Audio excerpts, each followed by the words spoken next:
특히 당뇨 환자, 당 농도를 떨어뜨려 준다. 이유는 키토산이 영양 성분들을 붙잡고 대장에 잘 공급을 해주게 되고요. 대장 속에서 분비가 되어지는 호르몬 중에 한 가지가 GLP-1이라고 하는 그런 물질이 있습니다. 이 물질이 훨씬 더 분비가 잘 되어지도록 해준다. 자, 그 GLP-1이 분비가 잘 되면 췌장에서 인슐린 분비가 촉진되어지고요. 글루카곤 분비가 감소되어진 키토산을 먹으면 이게 가능해진다라는 겁니다. 그래서 혈당이 내려간다.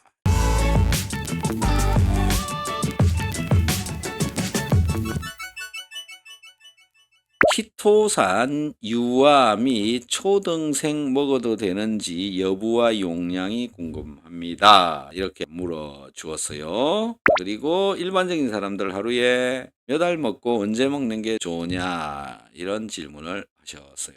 영유아 구분을 해야 되는데요. 영유아의 경우에는 먹을 수 있는 다른 음식에 섞어서 먹으면 됩니다. 초등학생은 그렇게 섞어 먹어도 되고 알약을 먹을 수 있으면 그거 그렇게 같이 먹어도 된다. 이렇게 보시면 됩니다. 자, 그 다음에 용량 몇 개를 먹어야 되느냐 이런 얘기인데요. 여러분들 영유아한테 채소를 어느 정도 먹이는지 그 양으로 결정을 하시면 됩니다. 자, 좀 애매하시죠? 하루에 영아의 경우에는 1.5g 정도, 그 다음에 초등학생 이상의 경우에는 3g 정도 먹으면 됩니다. 근데 어른, 유아, 초등학생 관계없이 일어날 수 있는 문제가 한 가지 있는데요. 그게 뭐냐면 변비입니다. 키토산을 먹으면 수분이 부족한 사람의 경우에 또는 몸에 소금이 부족한 사람의 경우에 또는 몸이 건조한 사람의 경우 이런 분들한테 변비가 일어날 가능성이 굉장히 높습니다. 자, 그런 분들은 소금과 물을 충분하게 마시면서 키토산을 먹으면 됩니다. 그리고 키토산을 먹었는데 변비가 온다.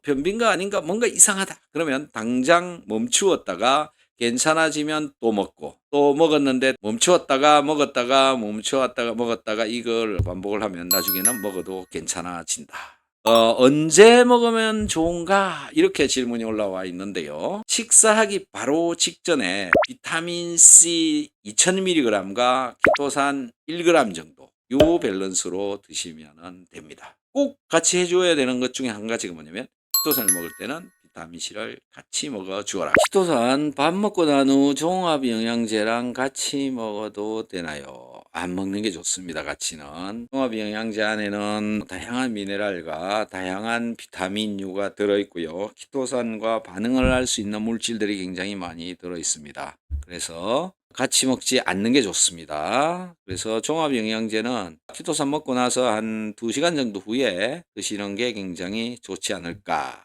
그렇게 생각됩니다. 같이 먹지 않는 게 좋다. 닥탄스 키토산은 고분자인데 저분자가 좋은 거 아닌가요? 어떻게 다른가요? 두 개의 차이점은 뭐냐면은 고분자는 분자량이 커가지고 입으로 들어가서 변으로 빠져나간다. 그 다음에 저분자는 분자가 굉장히 작아서 일부가 흡수되어진다. 일부가 우리 피 속으로 흡수되어진다. 흡수되어진 것이 면역 반응을 할 수가 있다. 그래서 면역 부활 작용이 있다.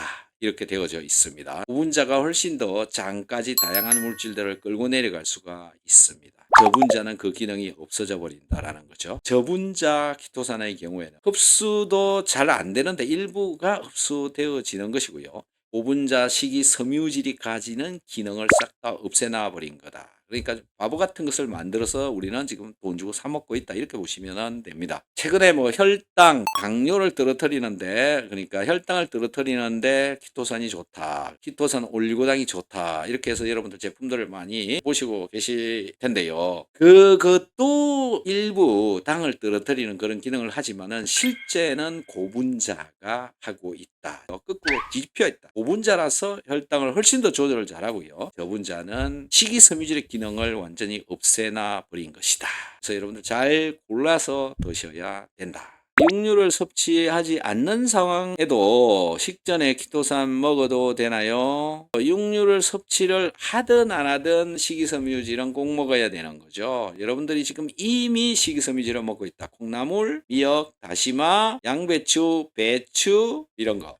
채소류는요, 전부 식이섬유질이 들어있습니다. 여러분, 수박 씨를 보면 표면이 새까맣게 이렇게 되어져 있는데, 그게 식이섬유질 셀룰로스로 코팅이 되어져 있습니다. 그래서 수박 씨를 먹게 되면 우리 몸에서는 소화가 되어지지 않고 수박 씨가 그냥 변으로 빠져나오게 되죠. 식이섬유질은 이렇다라는 겁니다. 소화되지 않고요, 흡수되지 않고요, 배설되어진다. 그래서 모든 식물의 씨앗은 여기저기 동물의 몸속에서 변으로 빠져나와 가지고 전 세계에 퍼져나가는 겁니다. 그래야 식물이 살아남을 수 있었던 것이었다. 아주 과학적인 자연 현상이다. 그래서 그러한 식이섬유질을 우리 인간들도 사실은 먹어주어야 되고, 먹으면 식이섬유질이 내 몸에서 여러 가지 기능들을 한다. 그 기능으로 인해서 우리 몸은 점점 더 건강해질 수 있다. 식이섬유질을 적게 드시는 분들, 특히 야식을 하시는 분들, 식이섬유질을 꼭 챙겨 드시면 훨씬 더 몸이 건강해진다. 잘 챙겨 드셔보시기 바랍니다. 식이섬유질은 정말 좋은 물질 중에 한 가지다. 특히 당뇨 환자, 당 농도를 떨어뜨려 준다. 이유는 키토산이 영양성분들을 붙잡고 대장에 잘 공급을 해주게 되고요. 그러면 대장의 기능이 좋아지고 대장 속에서 분비가 되어지는 호르몬 중에 한 가지가 GLP-1이라고 하는 그런 물질이 있습니다. 이 물질이 훨씬 더 분비가 잘 되어지도록 해준다. 그런 연구 논문들이 있습니다.